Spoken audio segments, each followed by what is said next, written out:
Welcome back to Not a Strong Start, a podcast by filmmakers who talk movies, television, and also podcasts, but doing it suspiciously.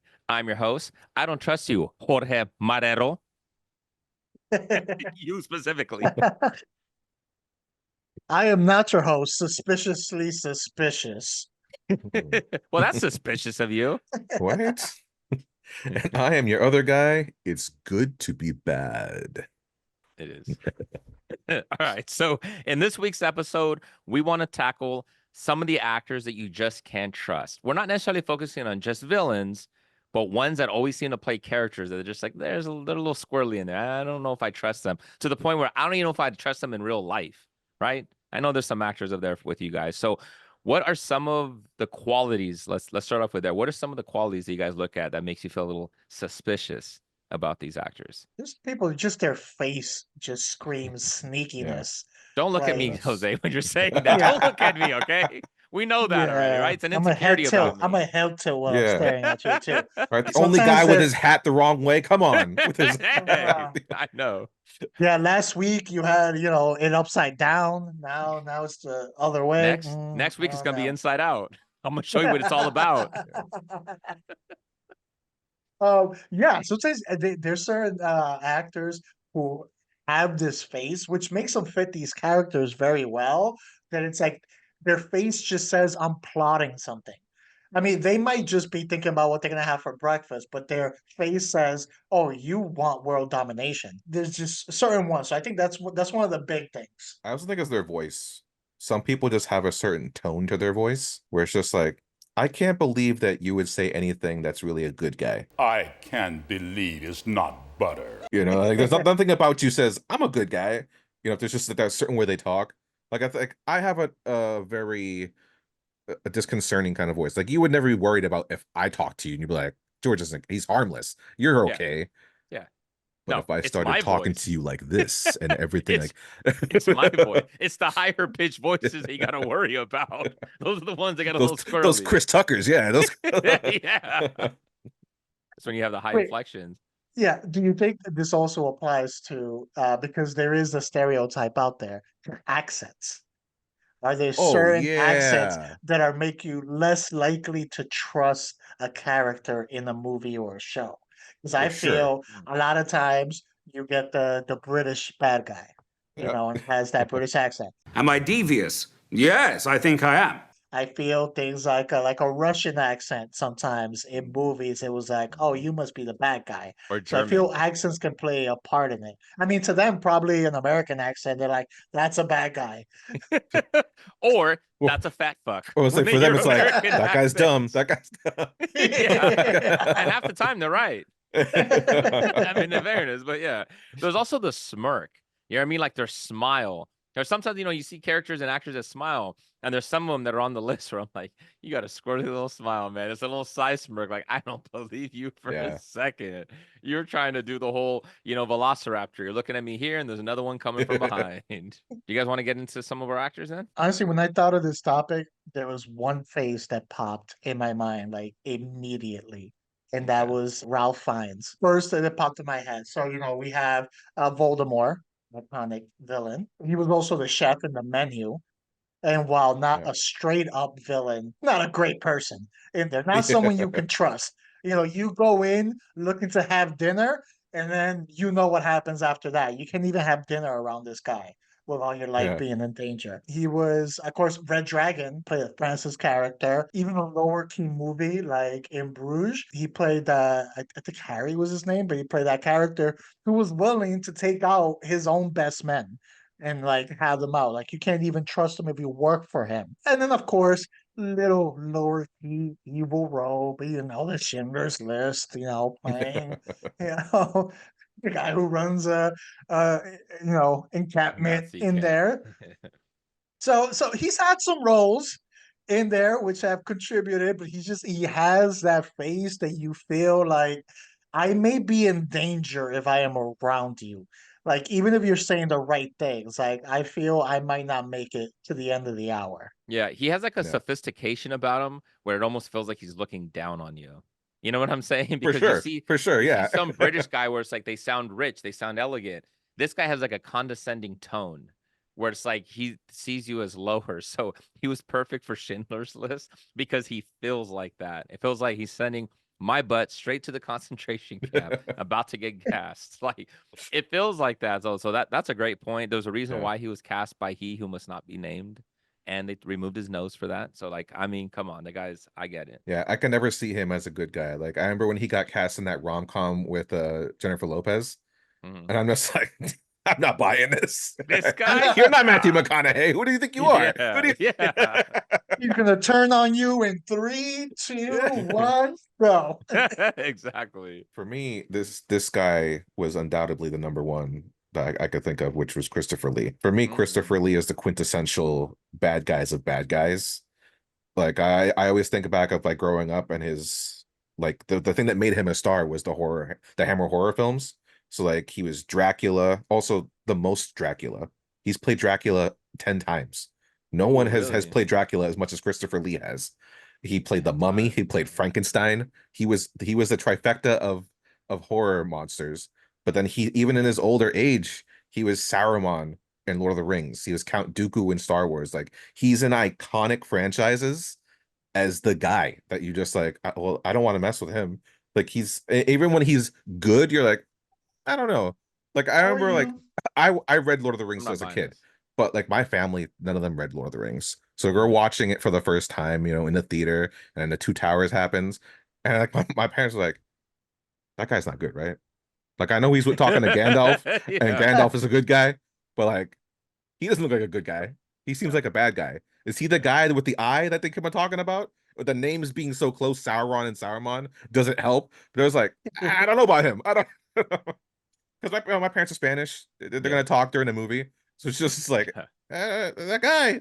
And it's always, no matter what movie he's in, you think of The Wicker Man, other stuff. It's like, I don't know, you're sketchy. You I can see that. I think it's something in the eyes. His eyes just yeah. like scream In the out. eyes, Like, Chico. yeah, there's a creepiness to it. Like, I don't know. I could definitely see this character, this guy. Yeah. You know what I think that is too? Because in real life, he was a badass, right? Like in real Yeah, life, he like yeah. served military time or something. Like he had like these crazy stories that he did where he was even telling them how to properly, what was it, like die How or to actually, something? yeah, how someone would die if they got stabbed in the back. Yes, And they're exactly. like, how do you know this? Is like, because I've seen it. Yeah, I've kind of done it. Like you see it, but like that's why you For see it in the science. eyes. Like that's not acting, Jose. He's been real through real stuff. The eyes of Like a murderer. you, Yeah, exactly. You feel it. That's why he doesn't play the warm and lovey characters because that died a long time ago. Like this guy is a certified badass, which is why he's such an excellent villain, right? So it always takes somebody like that. So the person, what's funny is that we all had somebody that immediately came to mind, right? So for you, Jose, it was immediately Ralph, right? That's like Yeah. that's your guy. For you, it was immediately Lee, right? You said that's him. yeah. There's Two British guys so far. yeah, two Yeah. British guys. I got you a third British guy. Okay? Yes. So as soon as you came in with this, as soon as I heard this name, or as soon as you saw this title, this immediate face popped into my head. It's not that it's a villain, it's somebody that I can't trust. It's a snivel, like a little sniveling little person. I went with Tim Curry. So I went with Yeah. Tim Curry on Yeah. this. The movie Clue, Congo, Rocky Horror Picture Show, Home Alone 2, Scary Movie 2, Fern Gully, even Legend. This guy, when you see his face, and I immediately thought of the movie Clue, where he showed the movie a butler and he's supposed to be likable. He's got like a face where it's just like, dude, I don't trust you. Like, It's that you're gonna smile. stab. It's that Yeah, smile. it's the It's that smile, it's smile. the smirk. So that's why I went right into a character. So even when he was in the movie Congo and he played Horkamur Hamolka, like you knew he was up to something. Like, I don't care what you cast Tim Curry in, I don't trust him. I don't trust him at all. And every one of his characters is just like he's up to something. Like he never plays a regular character straight up and like you trust him. He's like he's always up to something, and he played the freaking devil. I mean, for God's sake, man, he's one of the most terrifying, coolest looking characters I've ever seen with prosthetic designs in the movie Legend. Obviously Pennywise, we would always talk about It versus the remake of It and how part one of the remake of It is really great and everything's so phenomenal about it. The only reason why we debate about the original one is literally just because of Tim Curry playing Pennywise. Mhm. He was Yeah. so traumatizing to the children on set and everything that they had to distance themselves sometimes from him because he plays such an evil so well. He seems like a nice guy, but even in person, I still don't think I would trust him. It's definitely that smile. He's Yeah. got the like, haha, you're so fun smile. Yes, Yeah. exactly. That's a good choice. Yeah. All I right. consider him the master of the slow, creepy smile, where it's just like that straight face to, Yes, it's just like, exactly. ooh, you get the chills. You Yes, get the- yes. Just acting, man. Because Yeah. to compare him versus what we saw with Skarsgård had with how they painted, like he had the technological and the higher budget resources to make his movie look very scary. The prosthetic design, how they made him look. With Tim Curry, it's just a dude in makeup. Like it's just his acting that had to carry that movie and make it so sinister, and he did it because he's a creep. Because he's a creep. I mean, it might feel like piling on, but I'm going British again.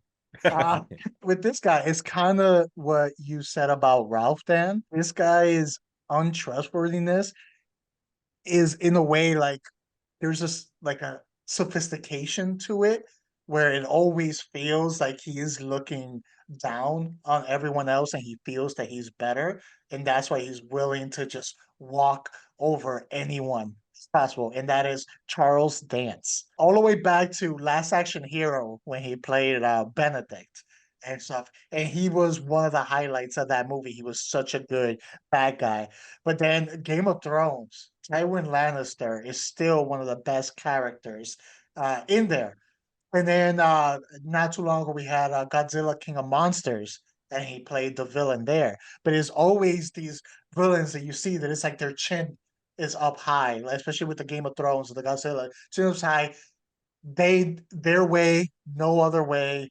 They're gonna get it done. Looks down on everyone else. So there's always this thing where if like I see his face, I feel, oh, this guy has some kind of master plan around. Like he's looking to take over something or gain power. He has like that type of presence to him. That's a Yeah. good pick. I love Last Action Hero, and I loved him in that Yeah. movie. Even during that time, he was like one of my favorite villains there. So that's why when I saw him as Tywin Lannister, I was like, hey, hey, Last Action Hero. But man, he killed that character. I loved how they killed off his character in that show. It was awesome. It was great. But I was also very sad when they did because as amazing as the other characters were, they were still missing that level of sophistication as a villain. As much as we hated Joffrey, Joffrey wasn't sophisticated. Yeah. We lost that sophistication of a villain that we just never had in the rest of Game of Thrones. Even and not just the villain, but um Strategy. wow, why am I blanking on his name right now? Tyrion. Even Oh, Tyrion's character after the whole battle and everything ended with Tywin, it didn't feel the same. He was like his main antagonist. hmm And then after that, I feel we weren't getting the same Tyrion that we got during those seasons with his father. I agree. Yeah. It was like that was his big accomplishment, right? That was his Mhm. Bowser. Yeah. He lost his foil. That's what it was. Yeah. hmm Well, you gotta think it's reasonable. You take out the thing that has been like the bane of your existence. What's next? What do you do? And he's the perfect guy for it. And it goes back to like that voice. His voice has that elevatedness to it, where it's just like he is above whatever you guys are, whatever you're doing. Like it's beneath me. It's like I could see him drinking with his pinky up. You know. Yes, exactly. Yeah. My second guy is Mads Nicholson. Oh, he was my number two So we're also. gonna He we're was my gonna number 3. Yeah, yeah. okay. While he has played good guys, I think for America, our first seeing him in Casino Royale kind of like Oh, cemented him as like the quintessential kind of like bad guy. No matter what you see him in, even if there's like heart to his characters, he's still Rogue something's One. off. Yeah, He was that's still exactly Yeah, I'm not like buying it. because like there's so many villains. You come to Rogue One, and it's like he's a good guy, but it's like he created the schematics for the Death Star. And you can be like, yeah, but he also created the way to stop the Death Star But he in destroyed a this planet. in such a convoluted way. Where it's like you couldn't come up with a better way to destroy the Death Star. It had to be this specific way, and you had to hope that someone found it. It's like you didn't want anyone to know. You didn't. Right? You didn't want That was, anyone to actually defeat the Death Star. You that were was just kind of an a issue bad with your guy. original plan. That was just an issue with your original plan. It was a flaw. You didn't set it up. It would have been a lot Yeah. easier. There would have been an emergency button. You know, and I even think in the movie Polar, where he plays like this hitman or assassin with a heart, and he's trying to like protect the girl and everything. You're a hitman. That's not the most noblest of professions. Let's be real True. here, right? You Yeah. gotta have to be a little heartless to be the best hitman in the world. You know, so it's like a John Wick. John Wick's badass, but there's something a little bit wrong with you if this is the job you chose. So it's like even when he's a good guy, he's not that much of a good guy. Yeah. He's a questionable person or a human being, and it's that face, it's the eyes, it's that look. You know, it's like every villain you see, you think of like Le Chiffre. He has a bloody eye. You think of him as was it Caculus or whatever his name is in Doctor Strange. The eyes again, like, and he has the perfect eyes. Death Stranding, the freaking tar coming from his eyes and everything. It's like he's that guy where Even it's just his like, voice in Monsters Inc. It was like, yeah, that's a bad Yeah. guy. always. It's always Yeah. a bad guy. And it's Yeah, just like it's that and there's a mentalness to it too. You're like he's gonna do some cerebral shit to you. It's like Yeah. I don't just have to be physical with you. Yeah. I got some plans here where some things are gonna go awry with you. And he played Hannibal. So like he played Hannibal, and then he even played a Nazi in Indiana Jones. You know what I mean? Like Yeah. I could never see him in a movie like The Pursuit of Happiness. Like he couldn't be in a movie like Nothing with that, the you word know? happy. Nothing with the word happy in it. You know what I mean? Like he can't be. It's like I'm just not buying it. Even though he's a great actor, it's the set of the eyes, it's the look that he has. You can't sell me that he's that. Like there's always something. So even like we said, I had that marked down as like Rogue One. I'm like, even then, I still feel like this guy's up to something. This guy's up to something. I'm not buying that he's hero and all that. Like, no, I'm not buying it. Like that's a great choice. All right, so here's one that I had. Another British guy. The theme. It's The theme. So I picked Malcolm McDowell because he was in the Clockwork Orange. He played Alex, of course, and then even when he was on the show like Entourage, he's just like a jerk. Like everything about this guy, like we have British people that have been sophisticated again, but this is one of them. Like you mentioned with like Christopher Lee or Ralph Fiennes, even where there's a condescending tone to the way that they talk. And even when he's our hero in A Clockwork Orange, he is not a good guy at all. I hope he's a We hero. see I don't him know. doing, we see him break in, and he does things to like a poor older couple, and it's just like, my God, man, like there's something so traumatizing about the way that this guy plays parts. He's so good. And I know he's done some roles where he's done like voice acting, where it's supposed to be like more sprightly and happy and all that. I'm not buying it. Like his best material and his best work is when he's like that a-hole, because he does it in such a way that you just hate this guy. And I mentioned the show Entourage because I liked Entourage when it first came out. It got really stale towards the end, but there was some good stuff in there. But when his character came on, he added such a difference that when he bounced off of the character of Ari Gold, he added more legitimate acting to that show that made it a lot of a better content. It wasn't the throwaway show that it ended up becoming later, So this guy adds real material to what he's playing. He breathes it, and he becomes one of those that you just can't trust. Yeah, I think of that also like when they brought him on for Heroes, and like that was a show where like it started off really strong, and like he's just that guy. He's the pragmatic guy, which is like, hey, so we're getting rid of 1,000 people. At least millions will be saved. Exactly. There's nothing wrong with that. I'm the good guy here. I'm the yeah. Exactly. Even with the Rob Zombie reboot, so he Mhm. played Lumen in the first one. He's kind of a good guy, but like you're watching him, and I'm still kind of like, I fully trust you. Do you really have Michael's best interest? Like, is that really what you're going for? Then the second one comes in. It's like, all right, that's more Yeah, like there it you. I is. knew it. It was only a matter of time before you turned into a dick. And the second one, he went supernova dick.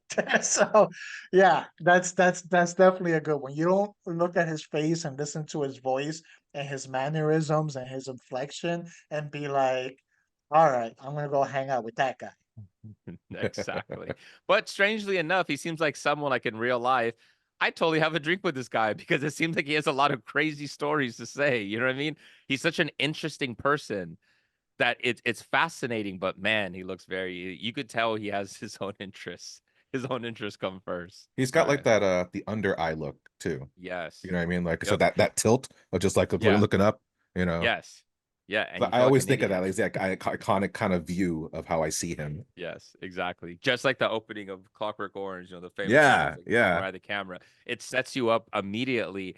And of course, Stanley Kubrick knew exactly what he did. The very first opening shot that I'm showing you of this character and this guy, and he's staring you dead in the eye before he starts pulling out and showing off the world.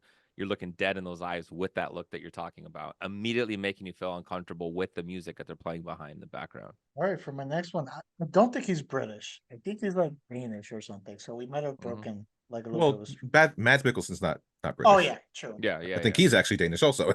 Yeah, Yeah. he is. I think he is Danish. Yeah. Oh, okay, all right. Well, let's get the Danish streak going.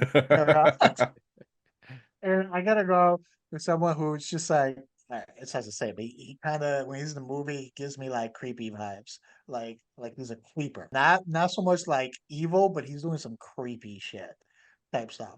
And that's Peter Sarsgaard. Not that long ago, I think he was the shady like district attorney in the Batman. We all know from Boys Don't Cry. He played a terrible character there. Magnificent Seven. He was the bad guy there. He's done a lot of. He doesn't only play bad guys, so he's had some good guy roles. But I still don't trust him in that one. Because I said, like I see his face in there, and I'm like, you're doing something really creepy. Like, who are you harassing? Uh, in like the background, or like what kind of sneaky stuff are you doing? Are you an informant? Like I always picture him doing something shady, something not in the up and up. Like his moral compass is out the window. Doesn't matter what role he's in, even when he's in a good role.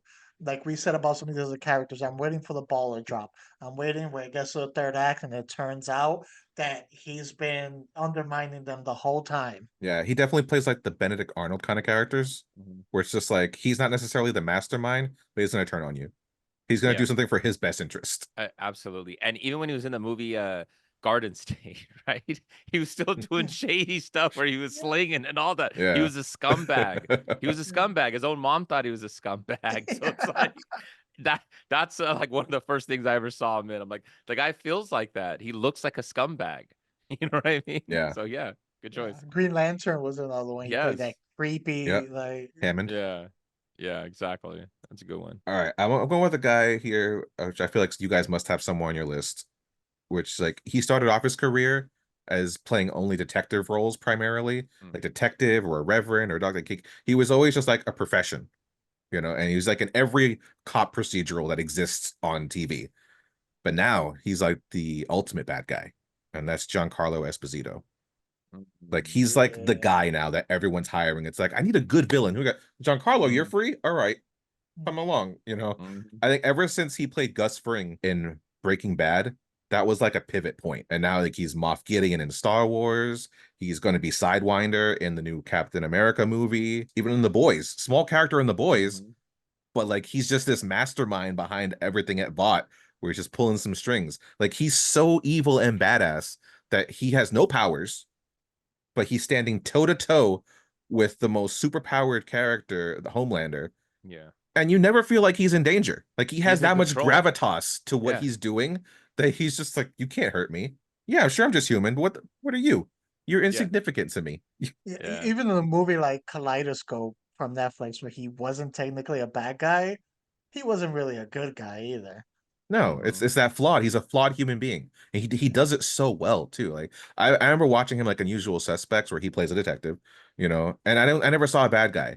It's like he's just a good guy, good cop trying to do his job. And he captured that very well. Even some older movies with Spike Lee and like I think Do the Right Thing he was in or something like that. But like he plays like some of those hood characters. Not bad, does a good job. But this is his true calling. Like he nails these characters so well. Like he just understands the nuance of being the bad guy with a purpose. It is literally every role now, because even in recently, I think the most recent one I saw with him, Abigail, it was Yeah. like, oh, maybe he ain't so bad. Think again. No, he's bad. He's Yeah. bad. He was fooling us. He was fooling us previously, but I think it's because it's the respect that he demands. When he's anytime you get the best villains are always the ones that demand that respect. Like exactly what I mentioned with the Malcolm McDowell. He demands your attention. The way they speak, you're listening. Giancarlo definitely has that. So even though he's more of like a shorter stature guy, it's exactly what you said. He goes toe to toe with Homelander, and to the point where he's controlling the room of that with Homelander. That's fascinating, man. Like it takes a special kind of talent for something like that. It almost mirrors a little bit to me like a Denzel Washington. You know how Denzel Washington kind of had that, like How he especially how he carries was with himself. Training Day, Yeah. the way he carries himself. Giancarlo kind of has a little bit of that swag to him too. So I think he's great. I think it's great that he's in his villain arc and he's writing these out because I think this dude's phenomenal. I mean, he's great. I think what makes him a good villain and so easy to see him as a villain stuff is that he never even has to raise his voice. Yeah. And that's the thing. He doesn't need to get angry. He doesn't need to raise his voice, and you feel the villainy. Mm-hmm. Exactly. So here's one that I picked. This person doesn't play a villain. Okay, they don't play villains.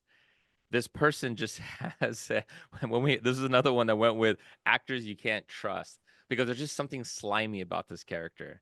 Okay, we usually when he plays characters. Now he's tried playing good characters before, but I don't buy it. It's the ones where he's the slimy characters are the ones that I enjoy most of this guy, especially when he's in horror movies. And this one's an American, Justin Long.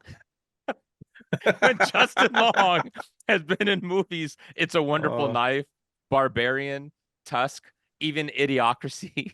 He's so good when he's this selfish little prick that doesn't care about anybody else. And even when he kind of jokes and has like his smile and all that, like even how we did like Barbarian, like he fits that role so damn well, which is why I love Justin Long in horror movies.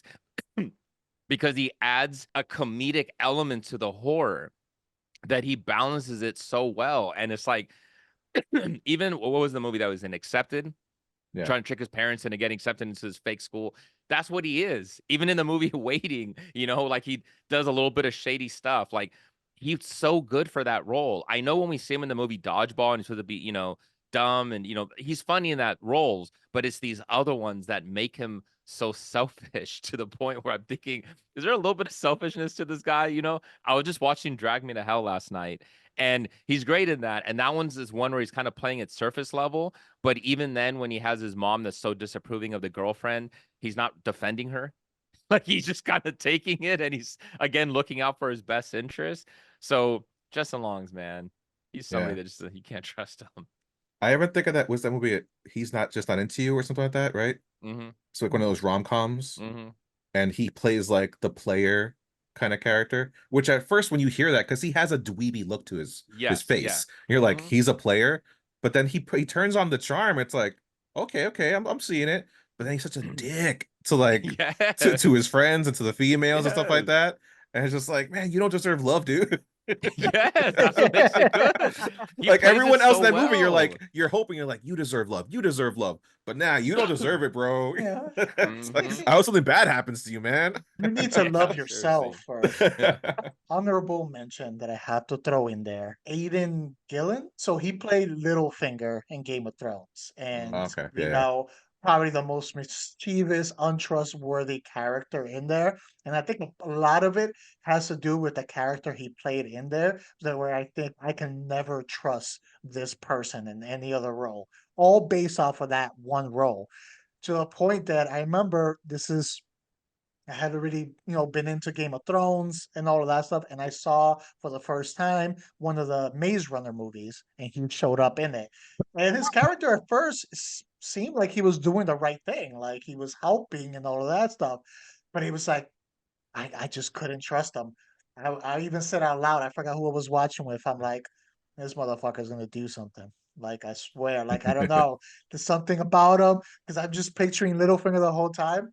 Lo and behold, things were not what they seemed. He was not a good person. He's just completely reinforced all the feelings that I had, but all of my feelings were off of just how well he played that Littlefinger character throughout that entire series. One of the most consistent characters in there, and someone who would do good, but always still be sneaky, conniving, and doing bad at the same time. So he was always teetering in the middle, but more towards the bad. And it's just like, oh, I don't know. Now if I see him in anything, I'm just like, oh, you're gonna do something. I know It it. was too natural. That's why he played it too natural. Exactly. Like nobody's that good Exactly. of an actor. You know what I mean? Like you're not Yeah. that good of an actor.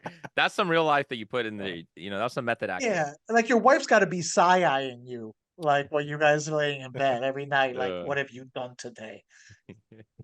Good one. My honorable mention is going to be Peter Stormare. I don't know if you remember him. Like he was the guy who operates on Tom Cruise to switch his eyes in Minority Report. He was also the Russian Oh, in Armageddon. He Mhm. usually yeah. plays a Russian type and is Mhm. usually like some kind of like skeevy bad guy of sorts. Like he's not generally the primary guy, but he's that secondary dude.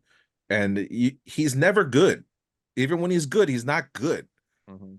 And like every time I see him in something, I'm actually excited though because he brings levity to the moment.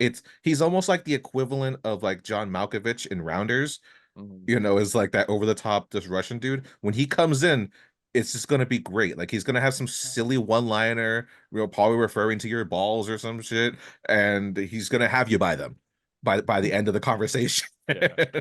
That's He good. even he also played the devil. He played Yeah. Lucifer or Satan in Constantine. But Mhm. I love that guy. Every time I see him, it's like, all right, he's gonna say something. This is gonna make me laugh. And I know he's not a good guy, and I shouldn't be rooting for him, but I secretly am But I still because like he's him. entertaining. Because he's Yeah. Yeah. He was great in Fargo and he was great in The Big yeah. Oh, Lebowski. yeah. Like he was great in that as well, where he played like the porn star. So like he was good in that stuff. So that's a good pick. Here's one that I picked, okay? For my honorable mention, Jack Nicholson. Okay. So Jack Yeah. Nicholson plays a lot of scheming characters, a lot of bad characters. How many roles can you think of where he just played the absolute nice guy and there was nothing wrong or tainted in the way that he approached on how he played it or how his character morals were? There was always something. Even when he's supposed to be trying to play the good guy, like what was that one that he was in where he played like an old man, right? He I did don't some remember. rom-coms where I he was was like, as Yeah, good as it gets. yes, but even with that one, even as good as it gets, he was an a-hole that then yeah. turned his life and like the love kind of brought out and made him feel reinvigorated, but he was still an a-hole. So he doesn't just play the nice guy or straight guy all the way through. Like I think too much like, One Flew Over the Cuckoo's Nest. Yeah. Like that was what he fits. The Joker and Batman. Like that's what Jack Nicholson exactly.